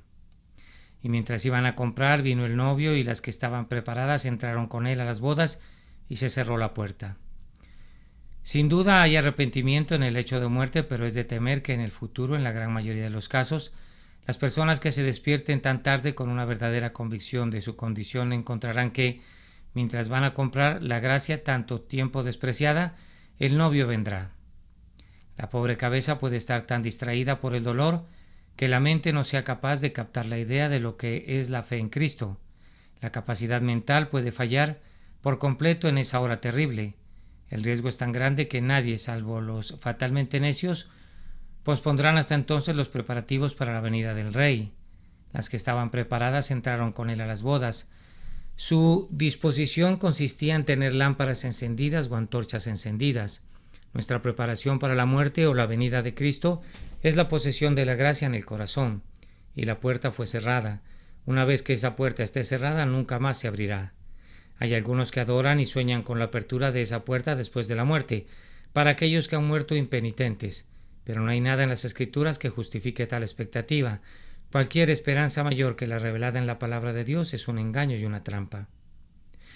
Después vinieron también las otras vírgenes diciendo: Señor, Señor, ábrenos. Pero él respondió y dijo: De cierto os digo que no os conozco. Las otras vírgenes no estaban listas cuando llegó el novio, y no hay ningún indicio en la parábola de que estuvieran más listas cuando vinieron y clamaron en su puerta cerrada: Señor, Señor, ábrenos. Vinimos a tu encuentro, llevábamos lámparas, estábamos con las otras vírgenes. Señor, Señor, ábrenos. Su respuesta puso a fin a cualquier vana esperanza de admisión que pudieran haber albergado. De cierto os digo que no os conozco. Si alguno ama a Dios, esto mismo es conocido de él. El buen pastor dice: Yo conozco a los míos, y los míos me conocen a mí. Aquellos a quienes Jesucristo conoce en este sentido, Él ama y ellos lo aman porque Él los amó primero. Las vírgenes insensatas habían profesado ser amigas del novio, pero se demostró que ni siquiera eran sus conocidas. Que ninguno de nosotros escuche jamás de los labios benditos del Esposo Celestial esa terrible sentencia de muerte: no os conozco. Velad pues, porque no sabéis el día ni la hora que vendrá el Hijo del Hombre. Nuestro Señor nuevamente impone a sus seguidores el deber de vigilancia, como en el capítulo 24, y repite en una forma ligeramente alterada la razón dada anteriormente. Porque no sabéis ni el día ni la hora en que vendrá el Hijo del Hombre. Es inútil decir que podemos saber el año, sino el día y la hora de la venida de Cristo. El tiempo del fin está oculto y no será conocido hasta que de repente Él aparezca en las nubes del cielo con poder y gran gloria. Nuestra única gran preocupación debe ser asegurarnos de que estaremos listos para encontrarnos con Él cuando quiera que venga. La parábola de los talentos. Porque el reino de los cielos es como un hombre que, viajando a un país lejano, llamó a sus propios siervos y les entregó sus bienes. Y a uno dio 5 talentos, a otro 2 y a otro 1, a cada uno según sus diversas capacidades, y enseguida emprendió su camino. Nuestro Salvador había estado hablando de sí mismo como el Esposo Celestial. Ahora se compara con un hombre que viaja a un país lejano. La palabra viajar sugiere que nuestro Señor solo se ha ido por una temporada y que regresará cuando se cumpla su propósito de ir al país lejano. Cuando regresó de la tierra al cielo fue un viaje largo, pero no dejó a sus siervos sin los suministros necesarios durante su ausencia. Él llamó a sus propios siervos, a sus sirvientes, y les entregó sus bienes. Suyos eran los sirvientes y también los bienes. Sus esclavos no podían reclamar como propios ni sus personas ni sus posesiones. Todas pertenencias le pertenecían a su señor y debían ser utilizadas para él. No confió a todos la misma cantidad de bienes. A uno le dio 5 talentos, a otro 2 y a otro 1, a cada uno según sus diversas capacidades. Él era el juez de la capacidad de cada uno de sus siervos y no se equivoca al asignarle los talentos. Podemos estar tranquilos si somos los siervos del Señor, que Él nos ha concedido tantos talentos como podemos usar correctamente y tantos como podremos dar cuenta cuando Él regrese. Lo más importante para nosotros es ser fieles a la confianza que se nos ha confiado. E inmediatamente se puso en camino. Nuestro Señor sabía todo lo que iba a suceder antes de dejar la tierra, su pasión, crucifixión y resurrección, pero habló de ello con calma. Como un hombre podía hablar de sus preparativos para viajar a un país extranjero. Él se ha ido y sus siervos se quedan atrás para hacer el mejor uso que puedan de sus dones de ascensión mientras Él está ausente. Esta parábola, como la de las 10 vírgenes, tiene que ver con cristianos reales y nominales, con todos los que son o profesan ser siervos de Cristo. Los talentos son cualquier cosa y todo lo que nuestro Señor nos ha dado para usar aquí como sus mayordomos. Entonces el que había recibido los 5 talentos fue y negoció con ellos, y le dio otros 5 talentos. Y así también el que había recibido 2 ganó también otros 2, pero el que había recibido 1 fue, cavó en tierra y escondió el dinero de su señor. Es muy significativo que nuestro Salvador dijera que el que había recibido un talento fue y cavó en la tierra y escondió el dinero de su señor. Muchos de los que tienen 5 talentos o 2 no han comerciado con lo mismo, y así ganaron otros 5 o otros 2, pero Jesús sabía que era el siervo con un talento el que estaba más expuesto a la tentación de no hacer nada porque solo podía hacer un poco. Hay peligros relacionados con la posesión de 5 talentos o 2, pero el hombre que tiene solo un talento corre igual peligro, si no mayor. Recordemos todos que así como es pecado esconder un talento en la tierra, es pecado mayor esconder 2 o 5 talentos. Fue el dinero de su señor lo que escondió el siervo perezoso. Habría sido un error enterrar lo que pertenecía para sí mismo, pero era doblemente culpable al ocultar lo que había confiado a su señor, en lugar de comerciar con él para aumentarlo. Algunos de nosotros están pecando así contra nuestro Salvador. Después de mucho tiempo viene el señor de aquellos siervos y les hace cuentas. Se acerca el día del ajuste de cuentas, aunque puede pasar mucho tiempo antes de que viene el señor de aquellos siervos. Jesús regresa del país lejano de donde fue. Su propia palabra es: aquí vengo pronto.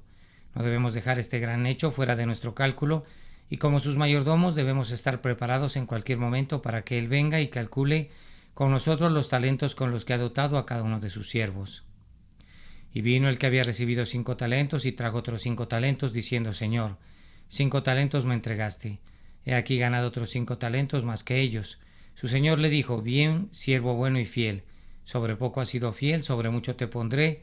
Entra en el gozo de tu señor. Todos nosotros que recibimos 5 talentos de nuestro Señor hemos ganado, además de esos 5 talentos, 5 talentos más. No lo creo.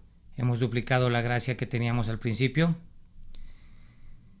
El doble del tacto con el que iniciamos nuestro servicio a Dios, doble adaptación al trabajo que Él nos ha encomendado hacer.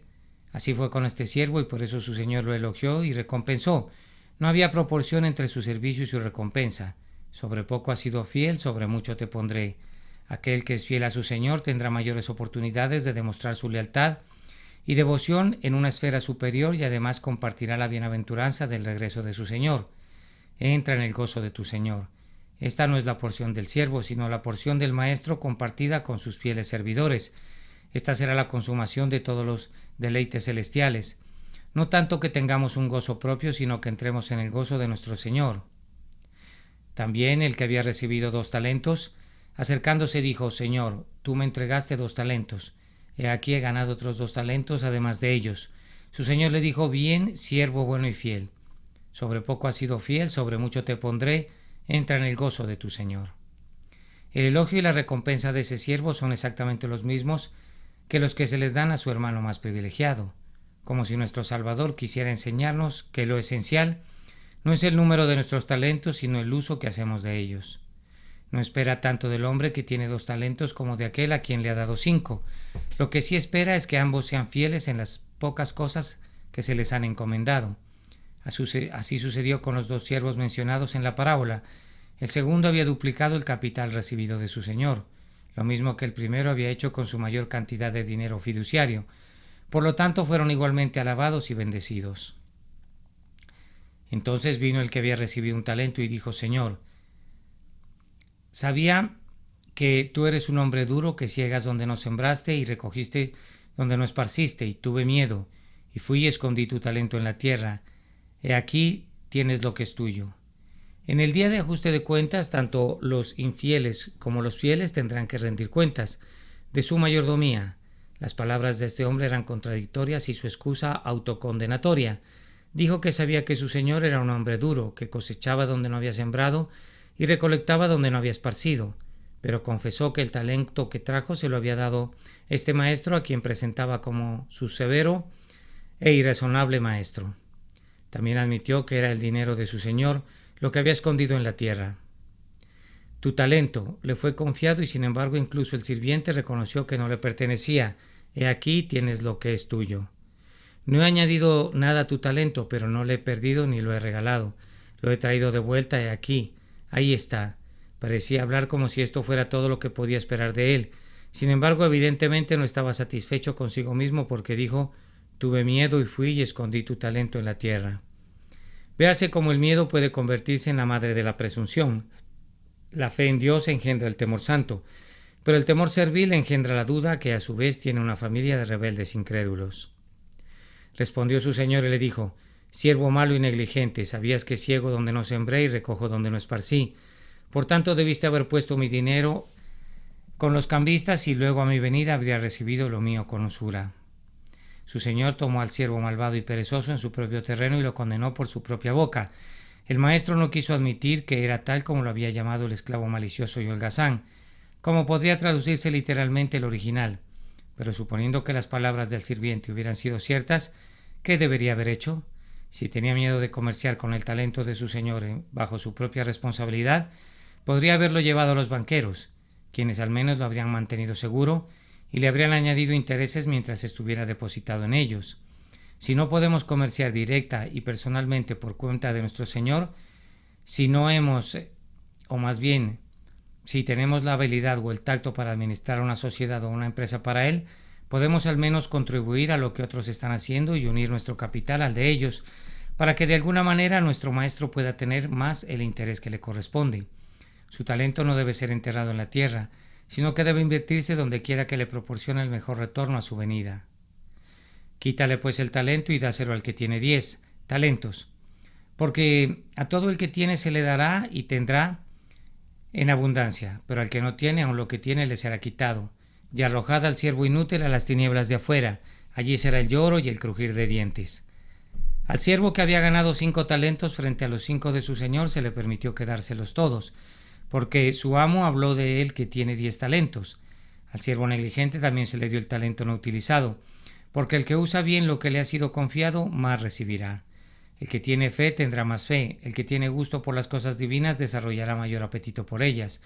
Aquel que tenga algún conocimiento de los misterios del reino los comprenderá más plenamente, porque a todo el que tiene se le dará y le sobrará. Perder el talento que había permanecido ocioso era solo una pequeña parte de la condena del siervo inútil. Su señor ordenó que fuera arrojado a las tinieblas de afuera, y su castigo está indicado por el estribillo tan repetido de la revelación de nuestro Salvador sobre los horrores que aguardan a las almas perdidas.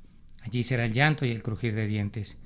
Si damos alguna descripción del mundo venidero que sea en absoluto terrible, se supone que la hemos tomado prestada de Dante o Milton, pero las descripciones más terribles y desgarradoras del infierno, que jamás hayan salido de labios humanos, no exceden el lenguaje del mundo venidero, amando a Cristo mismo. Él es verdadero amante de los hombres que fielmente les advierte sobre el eterno dolor que aguarda a los impenitentes, mientras que en quien pinta las miserias del infierno como si fueran insignificantes, busca asesinar las almas de los hombres con el pretexto de la amistad. El juez real y universal. Aquí tenemos la propia descripción del Rey del día del juicio, y en el silencio solemne de nuestros espíritus bien podemos quitarnos los zapatos de los pies a medida que nos acerquemos a esta tierra santa.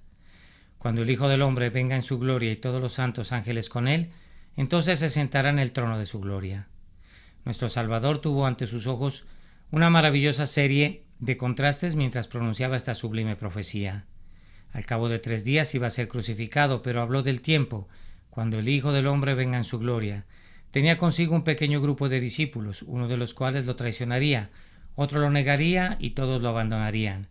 Sin embargo, por la fe vio el séquito celestial que lo acompañaría en su venida y todos los santos ángeles con él.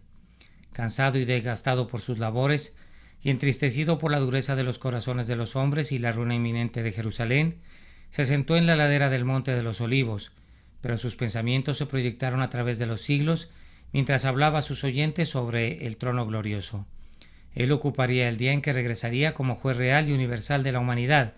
Entonces se sentará en el trono de su gloria. El gran trono blanco será colocado en lo alto, todo puro y lustroso, brillante y claro como un espejo pulido, en el cual cada hombre se verá reflejado a sí mismo y sus pecados, y en ese trono se sentará el Hijo del Hombre, detrás del juez real. Todos los santos ángeles se alinearán fila tras fila, una guardia de cuerpos innumerables y gloriosos para adornar la corte de su Señor, entronizado el día del último y gran juicio, y cuando Él le ordene que se retire de su presencia a todos los que condenará. Y serán reunidas delante de Él todas las naciones, y separarán los unos de los otros como separa el pastor las ovejas de los cabritos, y pondrá las ovejas a su derecha y a los cabritos a su izquierda. En el último gran día del Señor, todas las naciones que alguna vez hayan existido sobre la faz del globo serán reunidas ante el tribunal de Cristo. La tierra, que se está convirtiendo cada vez más en un vasto cementerio o en un canal, entregará a sus muertos, y en el mar mismo, transformado en un sólido pavimento, llevará en su seno a los millones que yacen escondidos en sus lúgubres cavernas. Toda la humanidad se reunirá ante su juez, y todo ojo le verá, y también los que le traspasaron, y todos los linajes de la tierra harán lamentación a causa de él. Al principio se reunirán en una masa heterogénea, pero la miriada de multitudes rápidamente se dividirán en dos grupos, y él los separará los unos de los otros. El rey será el divisor en ese día terrible. Nadie puede decir cómo los separará, excepto que será como el pastor separa las ovejas de los cabritos. No quedará ni un solo macho cabrío entre las ovejas, ni una sola oveja con los cabritos. La división será muy estrecha y personal, unos de otros. No serán separados en naciones, ni siquiera en familias, sino que a cada individuo se le asignará su lugar apropiado entre las ovejas o entre las cabras. Y pondrá las ovejas a su derecha y los cabritos a su izquierda. Solo habrá dos compañías, una a la derecha del juez y la otra a la izquierda. El Señor Jesucristo juzgará a los vivos y a los muertos en su aparición, y todos los que serán convocados ante su terrible tribunal estarán vivos de entre los muertos o todavía muertos en delitos y pecados. En aquel día no habrá intermediarios, como tampoco ahora a los ojos de Dios. Existe una tercera clase. Todos nuestros nombres están en el libro de la vida del Cordero o en el libro de la muerte del juez. Algunos han enseñado que el juicio aquí predicho es el de la iglesia profesante y no el del mundo entero.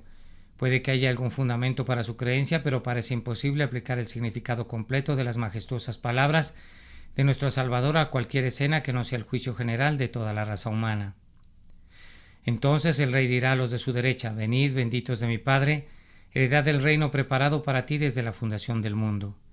Dirigiéndose primero al grupo escogido a su derecha, la gran multitud que ningún hombre podría contar, el rey les dirá: habían aceptado su invitación anterior, venid a mí, ahora les da otro y más glorioso venid, que sin embargo estaban incluidos en el anterior, porque cuando dijo yo os haré descansar, se les prometió el cielo mismo.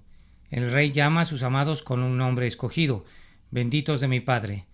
No sabremos qué bienaventuranza implica este título hasta que lo escuchemos de los labios de nuestro Salvador, e incluso entonces apenas comenzaremos a comprender lo que continuaremos disfrutando durante toda la eternidad. Todos los verdaderos creyentes son coherederos con Jesucristo, por lo que el rey les dirá a continuación: heredad del reino preparado para vosotros desde la fundación del mundo. La herencia incorruptible, incontaminada e inmarcesible es el derecho inalienable de todos los que son hechos reyes y sacerdotes para Dios, y lo que ha sido preparado para ellos desde la fundación del mundo debe ser poseído por ellos cuando el mundo mismo ha respondido al fin de su creación y ha sido quemado. Porque tuve hambre y me diste de comer, tuve sed y me disteis de beber, fui forastero y me acogisteis, desnudo y me vestisteis, estuve enfermo y me visitasteis. Yo estaba en la cárcel y vosotros vinisteis a mí. El rey reflexiona con gran deleite sobre detalles de las bondades de sus siervos hacia sí mismo. ¿Debemos entonces, después de todo, ser salvos por nuestras obras? De ninguna manera. Sin embargo, nuestras obras son las evidencias de que somos salvos. Sí, nuestras acciones son las que Cristo recomendará en el día del juicio. Prueban que somos salvos por gracia y que el Espíritu Santo ha obrado eficazmente en nosotros y a través de nosotros. Todos los servicios mencionados por el Rey fueron prestados a él mismo. Tuve hambre y me disteis de comer, tuve sed y me disteis de beber, fui forastero y me recibisteis, desnudo y me vestisteis.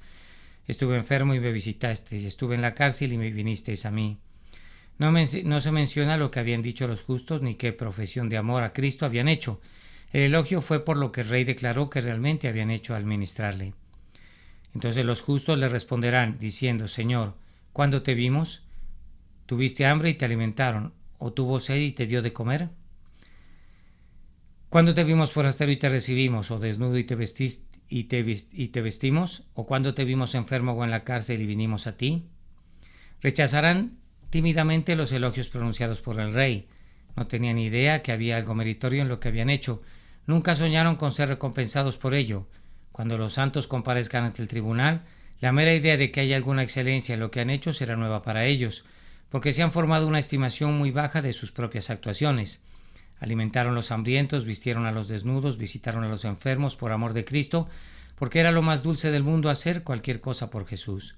Lo hicieron porque les encantaba hacerlo, porque no podían evitar hacerlo, porque su nueva naturaleza los impulsaba a ello. Y respondiendo el rey les dirá: de cierto os digo, en cuanto lo habéis hecho a uno de estos mis hermanos más pequeños, a mí lo habéis hecho. Cristo tiene mucho más que ver con el dolor de sus hermanos de lo que a veces pensamos.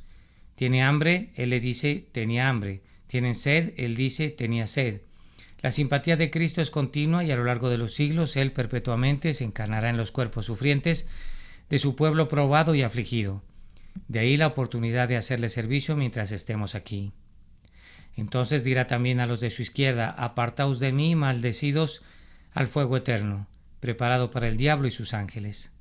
Cada palabra de la sentencia del rey sobre las que están a su izquierda infundirá terror en sus corazones. Apartaos de mí. Ser desterrados de la presencia de Cristo es el infierno, malditos. No podían alegar que habían guardado la ley u obedecido el Evangelio. De hecho, estaban doblemente maldecidos. Se les ordenó partir al fuego eterno preparado para el diablo y sus ángeles. Se habían unido al diablo al rechazar la lealtad al Señor, por lo que era justo que, imitando su rebelión, compartieran su castigo. Porque tuve hambre y no me disteis de comer, tuve sed y no me disteis de beber, fui forastero y no me recibisteis, desnudo y no me vestisteis, enfermo y en prisión y no me visitasteis. Dos pequeñas palabras, no y no, explican la diferencia entre su conducta y la de los justos. A los que están a su derecha el rey les dirá: tuve hambre y me disteis de comer, pero a los que están a su izquierda les dirá: no me disteis de comer. Esta omisión por su parte no fue un asunto menor, fue fatal y fue visitado con la sentencia de muerte eterna. Apartaos de mí. Los hombres pueden pensar ahora a la ligera en su falta de amor a Cristo y en su negligencia en el cuidado de sus hermanos pobres, pero su conducta aparecerá bajo otra luz en el resplandor del último y gran día. Sin embargo, incluso entonces algunos intentarán justificarse. Entonces ellos también le responderán diciendo: Señor, ¿cuándo te vimos hambriento, sediento, o forastero, o desnudo, o enfermo, o en prisión y no te ministramos? Qué engañador es el pecado, cuán presuntuoso es que incluso en presencia del juez omnisciente niegue su propio carácter real y haga que sus devotos pretendan haber alcanzado el estándar divino de santidad. Entonces él le responderá diciendo: de cierto os digo que en cuanto hicisteis no lo hiciste a uno de vosotros, ni a uno de vosotros más pequeños, ni a mí lo hicisteis. Nuestro Señor no quiere enseñar que los hombres serán condenados por no haber sido caritativos con los pobres y necesitados, o que serán salvos si son generosos. Esta sería ciertamente la salvación por obras, de la cual podemos gloriarnos por toda la eternidad.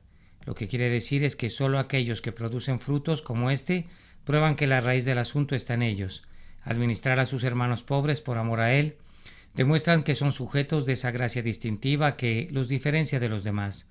Todo nuestro futuro depende de nuestra relación con el Señor Jesucristo. E irán estos al castigo eterno, pero los justos a la vida eterna. Eterno y eterno son traducciones diferentes de la misma palabra griega. El castigo tiene la misma duración que la vida. Uno no es más temporal ni terminable que el otro. En el cielo los justos siempre estarán anticipando la dicha futura mientras disfrutan de la felicidad perfecta presente, y en el infierno los injustos siempre estarán esperando la ira venidera, mientras soportan lo que nuestro Salvador describe aquí como castigo eterno, en fuego eterno. Entre el cielo y el infierno hay un gran abismo fijado, un abismo terrible que no se puede cruzar, de modo que la separación entre las ovejas y las cabras será eterna e inalterable. Dios quiera que ninguno de nosotros esté del lado equivocado de ese gran abismo. Amén.